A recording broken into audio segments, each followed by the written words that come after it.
오늘은 성령님의 사역에 대해서 잠깐 말씀을 나누도록 하겠습니다. 성령님은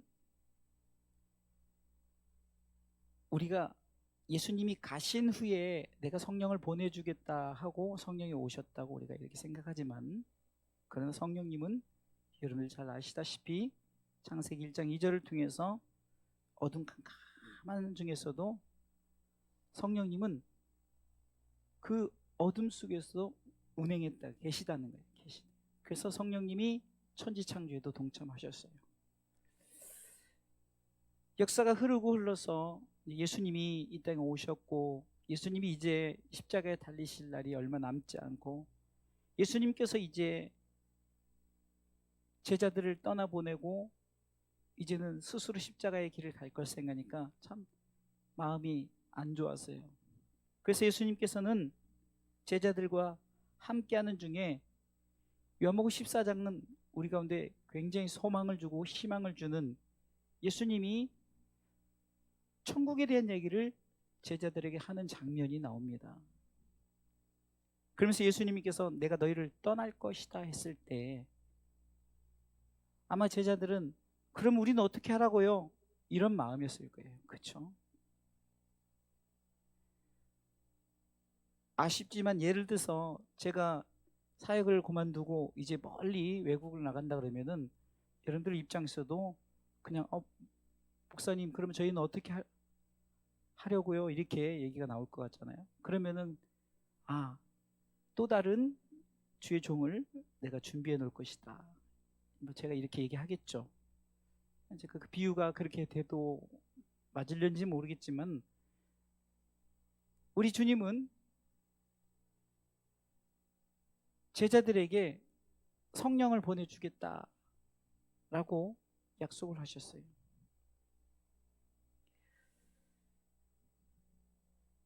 예수님께서는 너희들이 나 없는 동안에 성령이 너희 가운데 임하면 너희는 이제는 주의 복음의 증인이 될 것이라고 말씀하신 거예요.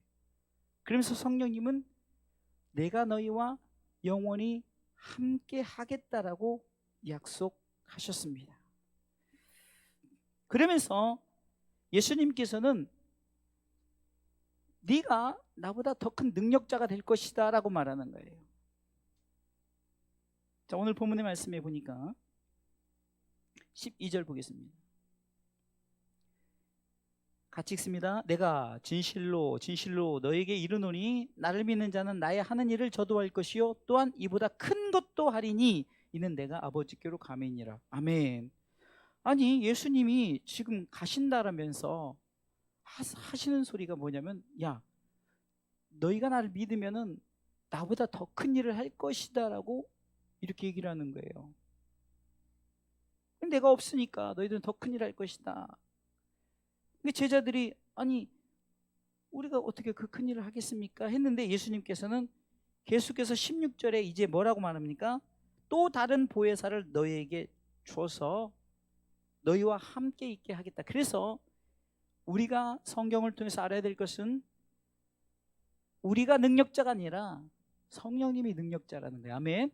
성령님이 능력자가 되어서 여러분들 가운데 임했더니 복음의 증인이 되고, 또한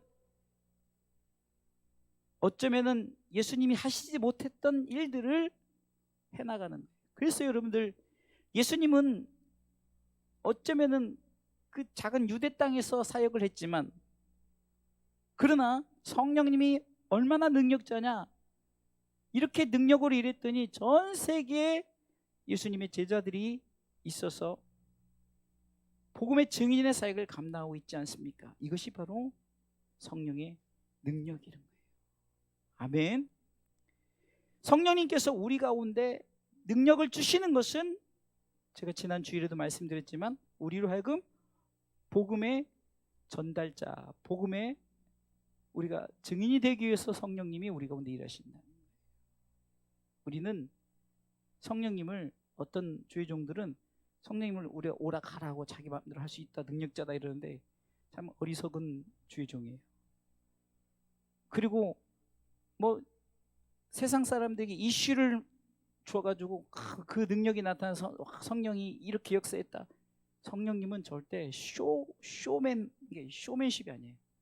성령님은 오직 복음을 위해서만 일하는 줄 믿으시기 바랍니다. 그렇기 때문에 우리는 성령의 사역을 통해서 우리가 반드시 알아야 되는 것은 내가 능력자가 아니라 누가 능력자라고요? 성령님이 능력자다. 아멘. 그러니까 내가 하는 것이 아니라는 거예요. 네가 나보다 더 큰 일을 하는데 그것이 네가 하는 것이 아니라 성령님이 하기 때문에 네가 더 큰 일을 할 수 있다는 거죠. 예수님은 작은 지방에서 사역을 했지만 그러나 예수님이 성령을 통해서 모두에게 능력자가 되야 하니까 바울을 통해서 능력자가 되게 하고 베드로를 통해서 능력자가 되게 되고, 예를 들어서 우리나라에도 그 유명한 조용기 목사님이나 이런 분들을 통해서도, 빌리그램, 미국의 빌리그램 목사님이나 이런 분들을 통해서도 정말 전 세계 복음의 능력, 복음의 증인되게 하셨다는 거예요. 그분의 능력이 있기 때문에. 아멘.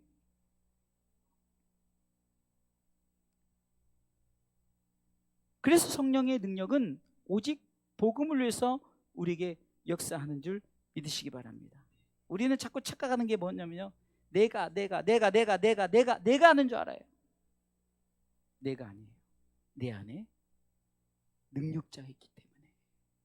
그래서 바울은 빌립보서 4장 13절에도 내게 능력자가 있으니까 내가 모든 것을 한다라고, 오늘 이 본문의 말씀처럼 예수님께서 더 큰 일을 한다라고 한 말이, 내게 능력자가 오니까, 내 능력자가 임하니까, 내 능력자가 일하시니까, 그 성령의 능력자가, 그럼 이 능력은 제가 서론에 얘기했던 것처럼 천지창조의 능력자라는 거예요. 할렐루야. 그 능력이 우리에게 임할 때 역사하는 힘이 많은 줄 믿으시기 바랍니다. 그러니까 잘 아세요. 그러면 이 능력은 뭐 때문에 능력이 임하냐? 우리는 자꾸 착각을 해요. 우리가 이런 것들이 역사가 일어날 때 우리는 착각하는데 오직 뭐 때문이에요? 복음 때문에. 오직 복음 때문이라는 거예요. 예수님은 복음 때문에 성령을 보내주시는 거예요. 아멘. 우리가 성령을 통해서 우리가 복음의 능력, 복음의 증인으로 살지 못하니까 예수님께서, 바울이 이렇게 말합니다. 우리가 잘 아는 로마서 8장 26절 한번 보겠습니다.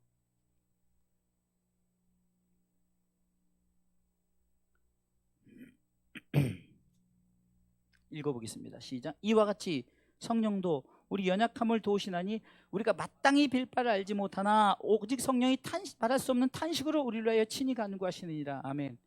제가 전에도 한번 말씀드렸던 부분이지만 한번 생각해 보세요. 우리가 너무 엉뚱한 기도를 많이 하는 거예요. 엉뚱한, 정말 우리가 복음을 위해서 한다고 해놓고서나 하나님 우리 가운데 능력을 주시옵소서. 그러면 교회 건축을 하고 어쩌고저쩌고 하는데, 그러면은 건축을 해서 너희들이 과연 그 건축을 통해서 과연 얼마나 복음의 증인이 되느냐. 저는 가끔 하나님이 왜 작은 교회를 주셨나, 여러분들 작은 교회가 큰 교회보다 엄청 많죠. 그러니까 어떻게 보면 규모는 작지만 굉장히 많아요. 그런데 대부분의 신앙생활을 했던 분들이 큰 교회 사는 분들이 있지만, 옛날에는 작은 교회에서부터 하다가 이제 그 교회가 커져서 큰 교회 계신 분들이 있는 거지, 처음부터 교회가 엄청 커서 그렇게 있지 않다는 거예요. 그러니까 교회가 커지고 성도들이 많아져서 그게 능력이다 이렇게 말씀하시면 안 돼요. 교회는 각자의 능력대로, 성도는 각자의 능력대로 하나님이 복음을 위해서 일하게 하시는 줄 믿으시기 바랍니다. 저는 가끔 오늘 이 자리에 있는 여러분들을 통해서도 저는 하나님 앞에 칭찬받을 일을 한 것이 많아요. 우리 조건사님도 저와 함께 이렇게 신앙생활 하는 거죠. 우리 조선화 집사님도 저희 부부 만나가지고 예수 믿고 이렇게 천국에 같이 동참하게 됐죠. 우리 수호 청년도 10년 만에 도와서 이렇게 하게 됐죠. 우리 상욱이도 우리 목사님 만나서 이렇게 신앙생활 하는 거 아니에요? 여러분들, 우리는 어찌됐든 간에 이 복음의 능력은 바로 성령님이 우리를 통해서 일하시기 때문에, 역사하시기 때문에. 그런데 우리가 잘못 구하고 있어요. 성령님, 나 복권 당첨하게 해주세요. 성령님, 나 진짜로 이 지긋지긋한 월세를 벗어나서 전세를 위해서 기도하고 전세를 벗어나서 아파트에 들어가게 해주세요.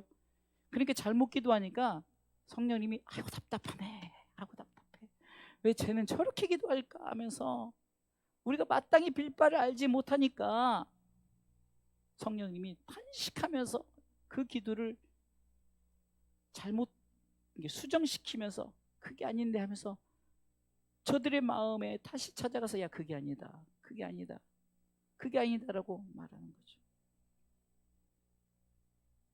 왜요? 오늘 본문의 말씀을 통해서 성령은, 자, 두 번째 보세요. 17절을 보니까, 자, 17절, 요한복음 14장 17절 읽어보겠습니다. 시작. 저는 진리의 영이라 세상은 능히 저를 받지 못하나니 이는 저를 보지도 못하고 알지도 못함이라. 그러나 너희는 저를 아나니 저는 너희와 함께 거하시며 또 너희 속에 계시겠습니다. 잘 보세요. 진리의 영이라고 했어요. 진리면 우리가 예수님께서 오늘 본문 요한복음 14장 6절에 내가 곧 길이요 진리요 생명, 이 말은 뭡니까? 성령님은 예수를 증거하는 영이란 말이에요. 예수님을 증거하는 영이란 말이에요. 진리의 영이라, 이 말은 오직 복음이 뭡니까? 예수 그리스도죠. 그러니까 성령님은 우리를 통해서 능력자가 되시는데 오직 무엇을 우리 가운데 전하기 위해서? 진리 대신 예수 그리스도를 전하기 위해서 우리에게 힘을 주시는 거예요. 아멘. 그러니까 우리가 자꾸 이 성경을 착각을 하고 말씀을 그냥 내가 복음으로 만드니까 복음이 자꾸 어떻게 됩니까? 복음 자체가 빈부의 격차가 있고 복음 자체가 건강과 건강치 못한 게 격차가 있는 거예요. 그래서 제가 여러분들에게 늘 말씀드린 게 뭡니까? 가난해도 부해도 내가 뭐 똑똑하고 뭐 초등학교도 못 나오고 때로는 문맹이고 이거 아무 상관없어요. 우리는 오직 복음의 능력자, 복음을 위해서. 왜? 성령님이 진리의 영이기 때문에. 할렐루야. 이 사실을 알고 우리가 성령이야지 막 성령이 따따따따 하고 뭐 불 받으라 무슨 자기가 무슨 뭐 번개맨이야? 어? 그래, 참 웃는 게 맞는 거예요. 무슨 자기가 번개맨이냐고, 번개 파워 뭐 얘들이 하는 것처럼 그거 하는 거지. 어른들이 성령 받아라 하면 가끔 저도 옛날에 그래 봤지만 지금 생각하면 내가 무슨 번개맨이야? 성령을 내가 막 파워로 쓰고 막 그러면 성령 받고 막 자빠지고 야 그게 더 대단하다 막, 이게 아니라는 걸 성경은 분명히 말해주는 거예요. 그러니까 우리가 잘못 구하면 성령님이 야 그게 아니야, 오직 나는 너희에게 무엇을 전해주려고? 예수만 증거케 하려고 내가 너와 함께 하겠다. 할렐루야. 그러면서 말합니다. 세상이 예수를 알지 못하는 거예요. 그리고 성령님이 예수를 증거하는 영이란 걸 알지 못하는데 너희는 제발 똑바로 알아라, 너희는 알아라라고 말하는 것이 17절 후반부잖아요. 그러나 너희는, 그러니까 세상은 모른다는 거예요. 세상은 예수도 모르고 성령님도 모르는데 그러나 너희는 저를 안다고. 아멘. 그러니까 우리가 성령을 알면은 우리가 오직 예수 그리스도를 전하는 복음의 능력자, 오직 진리의 영, 성령님은 진리의 영이에요. 진리만 증거하는 줄 믿으시기 바랍니다. 그래서 우리는 오직 복음의 능력이 누구만 증거하라고요? 예수님만 증거하는 거예요. 바울이 예수님을 그렇게 핍박했잖아요. 그리고 예수 믿는 자들을 쉽게 해서 예수쟁이라고 해서 이단자라고 생각하고 예수 믿는 자들을 잡아 죽이려고, 우리가 지금은 모르지만 성경의 역사를 통해서 역사학자들이 말하기를 그리스도인들이 그 당시에 가장 무서워한 사람이 바울이었다는 거예요. 사울, 그 당시 사울. 왜? 사울을 만나면 사울이 그만큼 힘과 능력과 권세가 있었던 거예요. 공문을 가지고 그냥 찾아가 가지고 아예 예수 믿는 자들 다 죽이는 법을 만들 정도였으니까, 이 사울의 스펙이 보면은 가말리엘 문해생이고 히브리인이고 그가 빌립보 3장에 보면 자기가 자기 스펙을 말할 때 보면은 대단한 사람인 거예요. 그러니까 예수 믿는 자들 다 죽이려고, 그러니까 스데반 집사가 죽는데 가장 먼저 앞장서던 자예요. 그런데 그 사람이 누구를 만났습니까? 예수님을 만났어요. 예수님을 만난 후로 완전히 바뀌었습니다. 오직 예수님을 핍박하려는 자들이 예수님을 핍박하고 예수 믿는 자를 핍박하는 자가 반대로 무엇을 바뀌었다고요? 예수만 증거하는 자로 바뀌었다는 거예요. 아멘. 누가 그렇게 했냐 이거죠. 성령님이 하신 줄 믿으시기 바랍니다. 그 성령의 사역은 절대적으로 우리가 세상 일에 얽매여서 세상 일만 할 때 야 그게 아니야. 우리는 복음의 증인의 삶을 살아야 되라고 진리의 영이 우리로 하여금 오직 진리 대신 예수 그리스도만 증거하게 하시는 줄 믿으시기 바랍니다.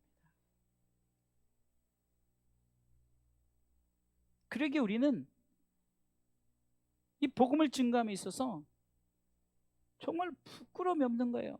바울도 내가 복음을 전해도 아무 부끄러움이 없다는 거예요. 유대인이네 야만인이네 헬레반이다 다 우리는 복음의 빚을 진 자뿐이지, 우리는 오직 복음의 빚을 진 자뿐이지 오직 복음에는 부끄러울 이유가 없어요. 왜요? 우리는 성령님을 통해서 복음의 능력자로 세워주신 줄 믿으시기 바랍니다. 또한 18절 보니까 내가 너희를 고아와 같이 버려두지 아니하고 너희에게 오리라 라고 말씀하셨죠. 우리는 이렇게 생각합니다. 나는 정말로 하나님이 나에게는 아무것도 해준 게 없어 이렇게 말하죠. 자녀들이 부모에게 가끔 이런 말하죠. 엄마 아빠가 나한테 해준 게 없어 라고 이렇게 말하지만 그가 거기까지 있기까지는 일반적인 예를 들어서 애를 낳고 버렸다든가 아니면 고아원에 버렸다든가 이런 건 좀 다르지만 일반적으로 부모들은 어찌됐든 너무 힘들고 어려서 많이 해주지 못했지만 그래도 부모가 키워서 자기네들이 성인이 될 수 있을 때까지 돈을 벌 때까지 저들이 자리를 잡을 때까지는 부모가 어떻게 써든지 학교를 보내고 어떻게 써든지 공부를 시키고 다만 유명한 공부를 시키지 못해 과외를 못 시키고 이런 것뿐이지만 그래도 부모가 어떻게 써든지 하려고 하는 거 있잖아요. 성령님은 우리의 처지에 아무 상관없이 때로는 우리가 지금 이런 상황이 좀 가난한 상황이 있고 나는 좀 약간 부족한 상황이고 나는 이런 상황이라 할지라도 성령님은 우리 가운데 변함없이 우리 가운데 일하시는 줄 믿으시기 바랍니다. 우리는 성경을 통해서 보면은 우리에게 주어진 능력은 하나님께서 각자에게 주어진 능력이에요. 그래서 저는 고린도전서 3장에 보면 우리가 잘 아는 말씀이잖아요. 하나님께서 각자 일을 바울이 아볼로는 너무 성경 지식적으로 잘하니까 아볼로는 성경에 능했어요. 성경을 가르치고. 이게 바울이 말하잖아요. 내가 심었고 아볼로는 물을 주었고 각기 사역이 다르지만 그러나 각자 하나님께서 각기 일한 대로 상을 받는다. 할렐루야. 이것이 굉장히 저에게 위로가 되는 거예요. 여러분들 내게 주어진 데서 내가 마태복음 25장 말씀처럼 충성했느냐 안 했느냐의 차이지 오히려 많이 맡기면 부담되지 않을까요? 나중에 결산한다는 조건이 없으면 괜찮은데 내가 수호에게 야 100억 맡길 테니까 나중에 분명히 결산할 거야 이러면 100억이 부담되는 거예요. 장사하다 보니까 10억 까먹으니까 큰일 났네 90억밖에 없네. 그러면 굉장히 걱정되는 거예요. 근데 그냥 1억만 딱 줬어요. 그러면은 좀 부담이 덜 하잖아요. 왜? 결산한다는 말이 있기 때문에.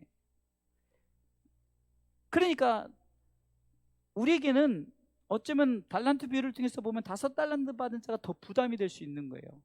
제가 흔히 좀 탤런트 이 재주가 많잖아요. 그러다 보니까 정말 부담이 있어요. 이것도 해야 되고 저것도 해야 되고 이것도 해야 되고. 제가 마지막 부교육자 생활할 때는요 제가 세어보니까 12가지인가 14가지인가 맡아서 했는데 그 당시엔 잠자는 게 소원이었어요. 진짜 새벽 운행을 일주일에 2번 차량 운행해야죠. 그 다음에 제가 기본적으로 했던 게 뭐냐면 어린이집 차량 운행이에요. 아니 부목사가 어린이집 차량 운행을 아예 그냥 기본으로 안고 했다니까요. 아침 점심 저녁으로. 그걸 하면서 신방도 갈 때 다 가고 거기다 무슨 고등학교 자매교회 해가지고 거기 또 제주 많으니까 거기서 찬양 인도해라 뭐해라 또 가죠. 거기다 또 무슨 안산 일대학도 거기 또 자매교회 해가지고 또 한다면 또 내가 가서 또 이렇게 준비돼야 해야죠. 구역 맡았죠. 성가대 맡았죠. 진짜 학생이 맡았죠. 그 다음에 기본적으로 목사님 비서 역할 하죠. 교회 고장나면 다 고치죠. 이렇게 따져다 보니까 일이 너무 많은 거예요. 그래서 잠자는 게 소원이었어요. 그래서 새벽 운행하고 이제 새벽 예배 끝나고 나서 잠깐 자고 이제 잠도 옷도 못 끄죠. 그냥 자서 또 띵띵띵 울리면 어린이집 차량 운행하러 또 나가고 또 갔다 와서 너무 피가 나요. 잠깐 띵띵띵 하면은 또 뭐 직원 예배 드린다고 또 모이고.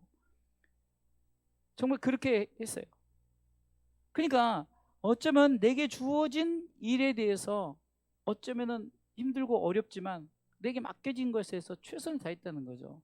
그러니까 여러 가지 일을 하다 보니까 피곤은 해요. 힘들고 어렵기는 해요. 그런데 그것을 다 감당을 하는 거죠.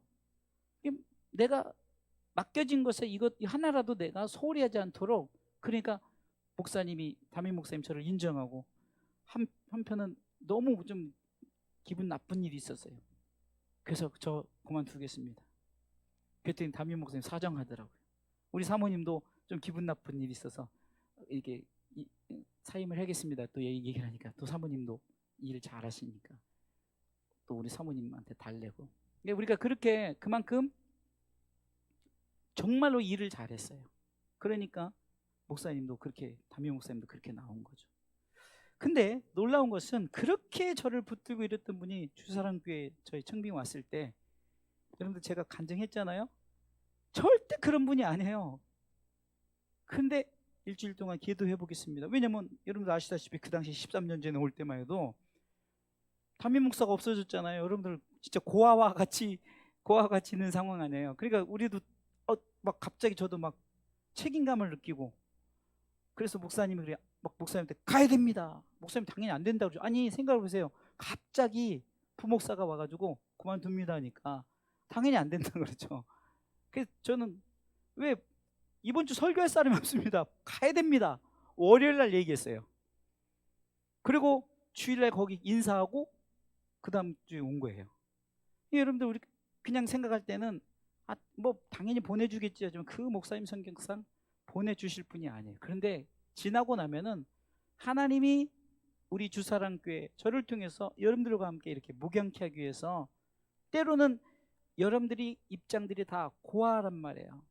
그러니까 저를 통해서 고아와 같이 너희를 버려두지 아니하려 성령님이 나를 통해서 죄종으로 이곳에 보내시고, 여러분들 아다시피 정말 우리 힘들고 어렵고 여기까지 왔잖아요. 정말 우리 믿음의 동역자들은, 지금 남아있는 분들은 그것을 알고 정말 지금까지 저를 뒷받쳐주고 그래서 여기까지 왔잖아요. 이게 성령님은 이렇게 우리 가운데 일하심에 있어서 우리를 내버려 두지 않으세요. 그러니까 우리를 옆에서 도우신다. 그래서 성령님의 닉네임이 16절에 보니까 보혜사다라는 거죠. 보혜사. 우리를 고아와 같이 버려두지 아니하고 우리 가운데 일하시는 성령 하나님 믿으시기 바랍니다. 결론적으로 말씀을 드릴게요. 자, 성령님의 사역은 한마디로 결론 내리면 우리를 돕는 자예요. 근데 무엇을 도우려고 한다고요?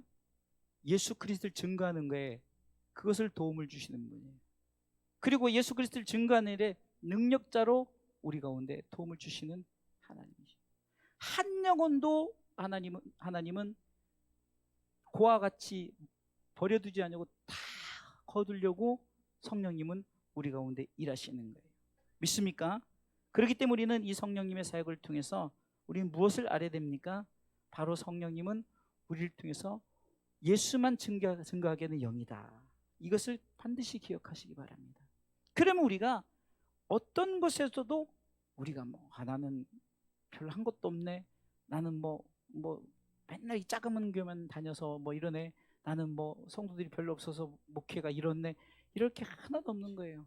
각자 역할 속에 맡겨진 하나님께서 우리를 통해서 각자에게 일하시고 일한 대로 너에게 상 주시겠다고 약속하신 하나님인 줄 믿으시기 바랍니다.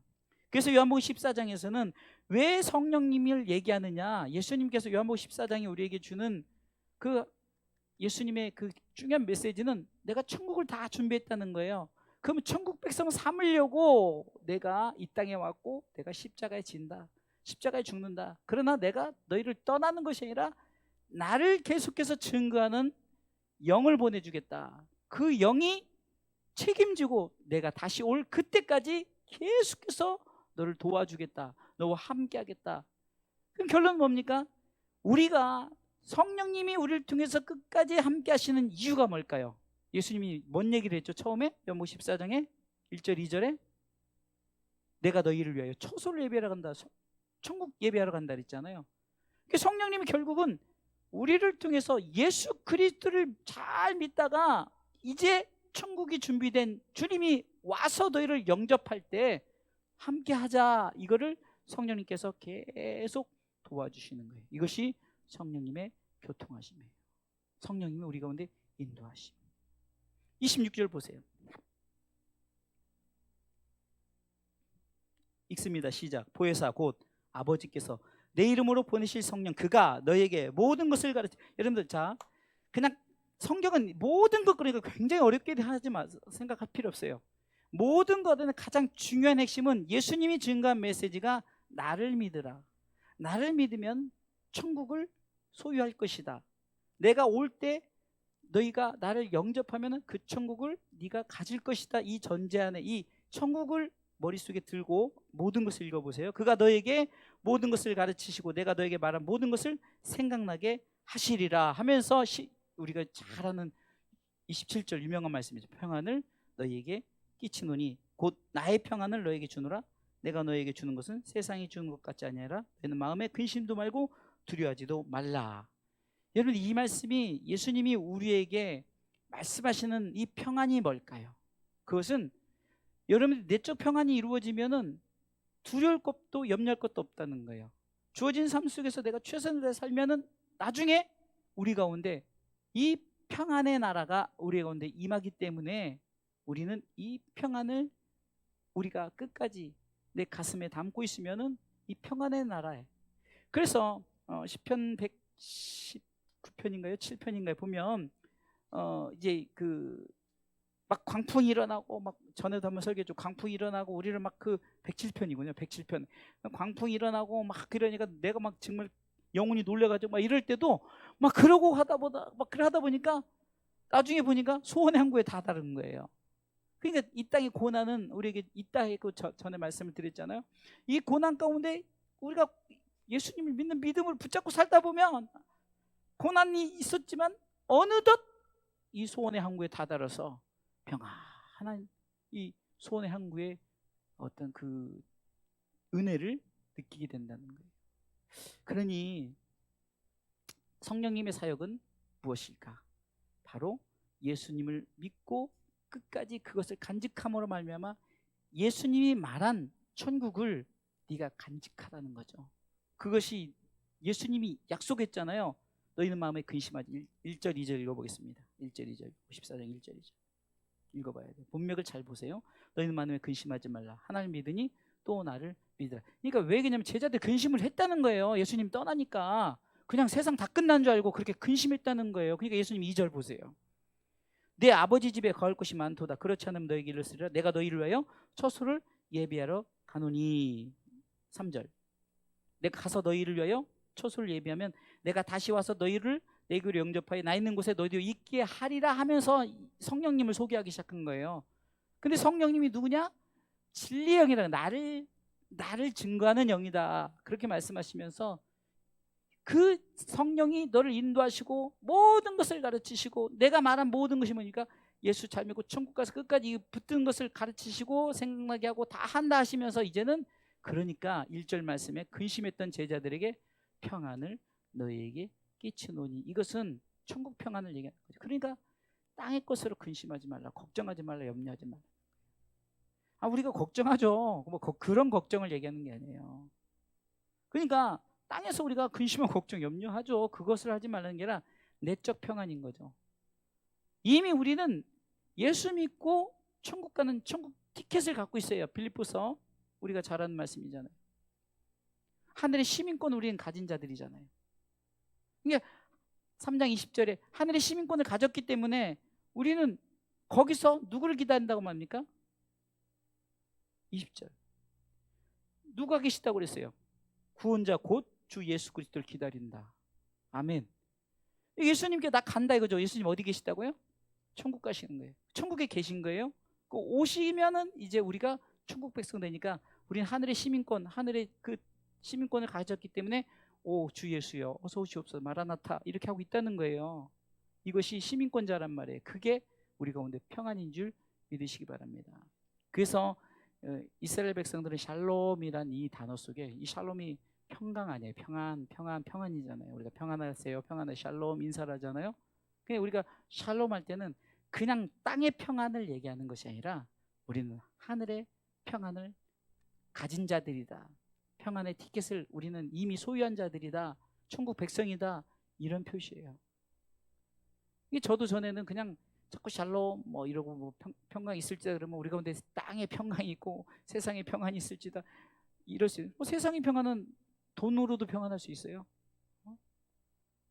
그런데 그 평안은 세상이 주는 것이라고 오늘 27절에 말하잖아요. 이게 성경의 문맥을 정확히 보면은 이 평안은 세상의 평안이 아니라 하나님이 우리에게 주시는 영적 평안, 천국을 소유한 자의 평안. 땅에서는 힘들고 어렵고, 땅에서는 고와 같이 취급을 하고, 땅에서는 가난하고 어렵고 힘들었어도 우리 가운데 이 평안을 잃는 자는 하나님 나라의 모든 복을 가진 자다. 할렐루야. 그래서 성령님이 바로 이 천국을, 평안을 우리 가운데 끝까지 지키고 소유하게 하려고 성령님이 우리 가운데 보혜사로 오셨다. 아멘. 이렇게 말씀을 우리가 은혜를 받아야지 자꾸 성령님 주시옵소서, 뭘 주시옵소서, 뭘 달라는 거예요 도대체. 그러니까 성령님을, 간직한 성령을 끝까지 잘 믿고 성령님의 사역이 바로 이렇다는 거예요. 자꾸 우리 가운데 엉뚱한 것으로 우리가 기도하지 말고. 그래서 성령님이 우리를 통해서 아이고 아무개 성도는 왜 이렇게 저렇게 기도한다면 탄식하며 기도하지 않도록 우리는 성령님의 사역이 무엇인가를 바로 알고 우리는 올바른 믿음의 생활 끝까지 예수 잘 믿고 천국 가는, 나뿐만이 아니라 우리가 천국에 대한 분명한 확신이 있어야 내 주변에 아는 분들도 같이 갑시다, 함께 갑시다, 내 아버지 집 함께 갑시다, 내 아버지 집 할 거 아니에요. 그래서 믿음으로 우리가 성령님의 사역을 분명히 알고 이 평안을 누리시는 저와 여러분들이 되시기를 주님의 이름으로 축원합니다.